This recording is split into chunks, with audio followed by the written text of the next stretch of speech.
The purpose of this section is to discuss hydraulic systems in detail. Before we get into the details of hydraulic systems, let's review the pressure formula. Pressure is equal to an applied force or weight force divided by the area. We already saw this equation circle in the previous section. Force is on top and pressure and area are both on the bottom. Force is measured in pounds in the English system, area is in square inches, and pressure is PSI.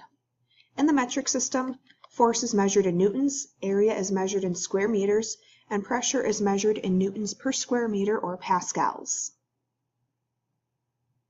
Let's take a look at an example related to hydraulic cylinders. Hydraulic cylinders are found in any heavy machinery.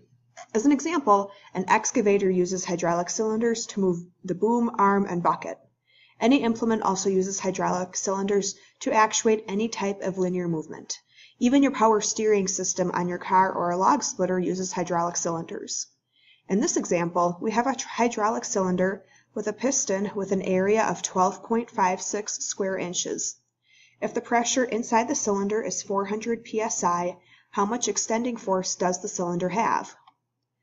First, we can look at our equation circle and see that if we are solving for force, it is equal to pressure multiplied by area.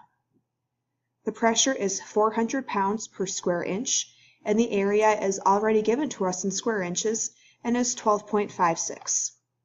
Multiplying, we see that the extending force of this hydraulic cylinder is 5,024 pounds.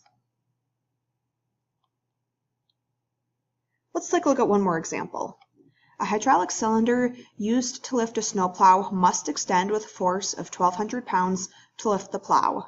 The pump used to operate the cylinder is capable of creating pressures up to 350 pounds per square inch. How large should the piston, and therefore cylinder, be to create the force needed? Since we want to know how large the piston and cylinder need to be, we are finding the area. Area is equal to the force divided by pressure.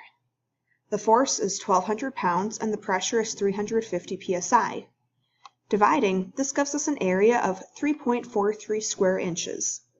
However, if you were to go to a shop to buy a replacement piston or cylinder, you would know that the pistons aren't measured by their area. Instead, they are measured by their diameter, so we need to find the diameter instead of the area.